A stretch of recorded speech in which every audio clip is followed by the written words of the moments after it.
Bien, bonjour, j'espère que vous êtes chez vous, que vous êtes sage, vous respectez les consignes des autorités.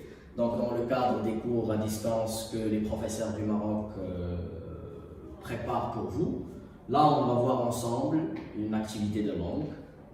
C'est le passage du discours direct au discours indirect. Donc nous allons commencer par un petit rappel. Bien sûr, il s'agit d'un rappel. Pourquoi? Parce que c'est une leçon que vous avez déjà faite. Donc, le discours direct.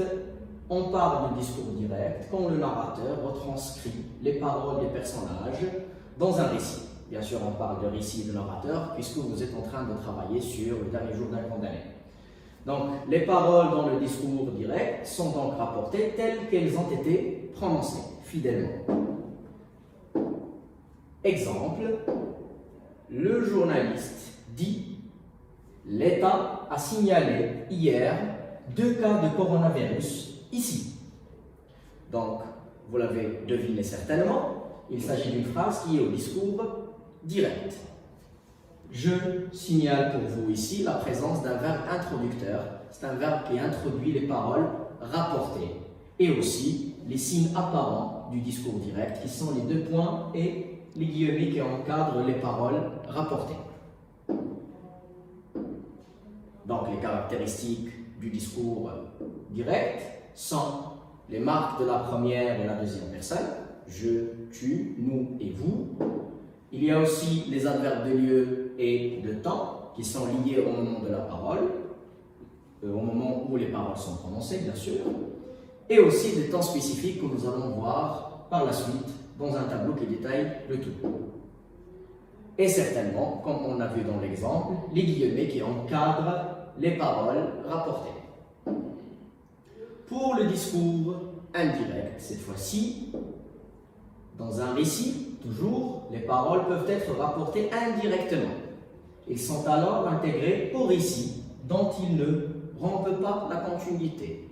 Donc, le rapporteur, qui est le narrateur, il introduit les paroles des personnages, les paroles des personnes qu'il rapporte, directement dans la narration.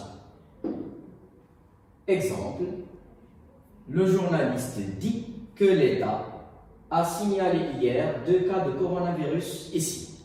Vous remarquez certainement toujours la présence du verbe introducteur, mais contrairement à la phrase au discours direct, il n'y a plus la présence des guillemets, plus de guillemets dans la phrase. Et ils ont été remplacés par la particule que. Donc, les caractéristiques du discours indirect, il est introduit par un verbe de parole, suivi directement d'une subordonnée qui a la fonction toujours de complément d'objet direct.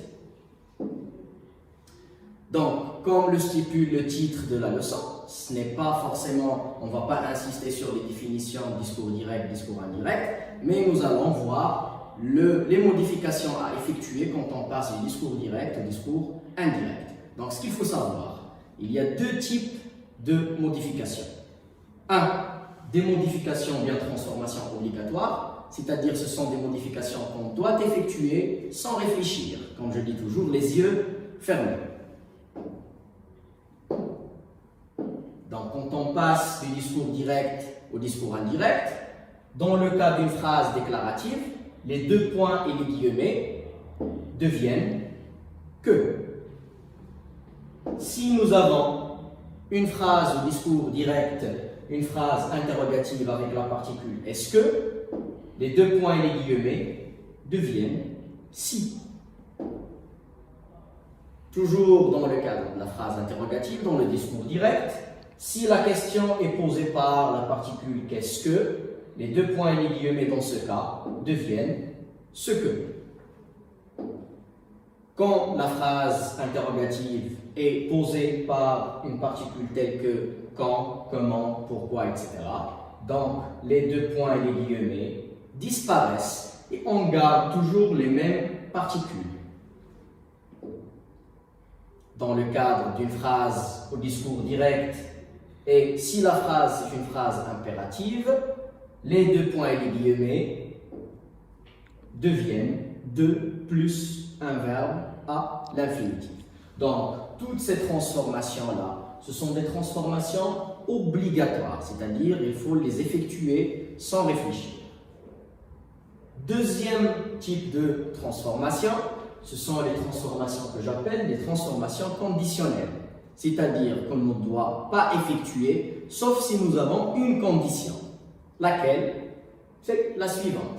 Si et seulement si le verbe introducteur, c'est-à-dire le verbe dont on a parlé tout à l'heure, qui introduit les paroles rapportées, si ce verbe, il est au passé, n'importe quel temps au passé. Dans ce cas, on effectue les transformations suivantes qui sont de deux types. Les transformations de temps verbaux, c'est-à-dire si nous avons un temps dans le discours direct, il devient un autre temps dans le discours indirect. Si nous avions le présent ou bien l'imparfait dans le verbe de la phrase au discours direct, au discours indirect, il devient ou reste imparfait. Si nous avons le passé composé, le plus que parfait, ça devient plus que parfait. Futur simple ou bien conditionnel présent, ça devient ou bien reste le conditionnel présent. Le futur antérieur, vous l'avez deviné, il devient conditionnel passé. Donc ça, c'est pour les temps. Maintenant, nous allons voir les marqueurs de temps et de lieu. C'est-à-dire toujours, si on a cette condition, le verbe introducteur, il est au passé, on effectue les modifications des temps verbaux et par la même occasion, on transforme les adverbes, les indicateurs de temps et de lieu. Et vous avez ici le tableau qui regroupe toutes ces modifications.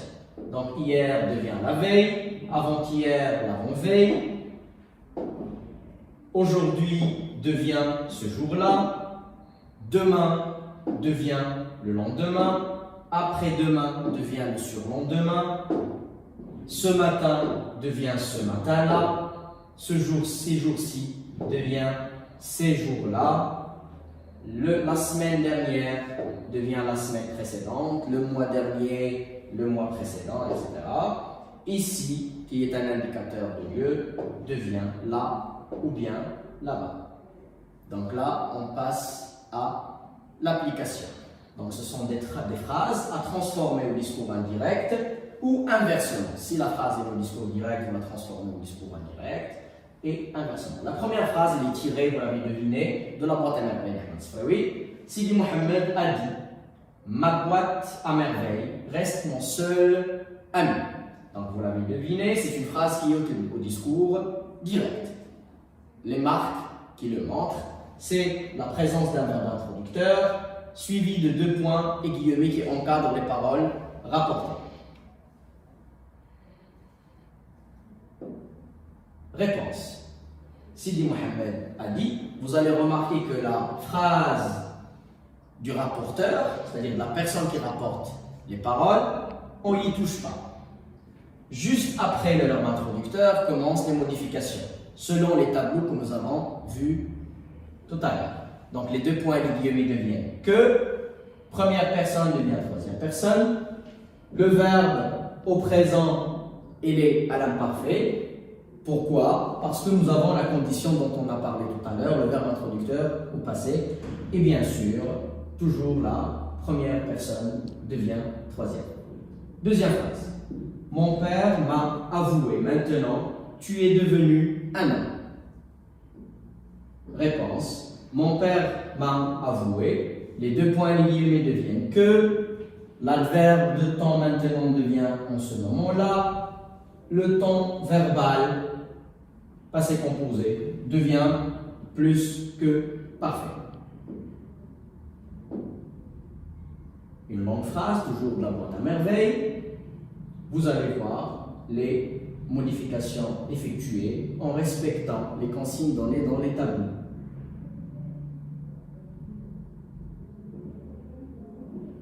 Dernière phrase. Là, vous remarquez que la phrase est au discours indirect, c'est-à-dire on va effectuer le travail inversement.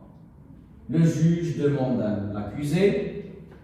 La particule si revient à sa nature dans le discours direct, deux points guillemets, et on effectue les modifications en respectant les tableaux qu'on a vus. Merci pour votre attention et à la capsule suivante.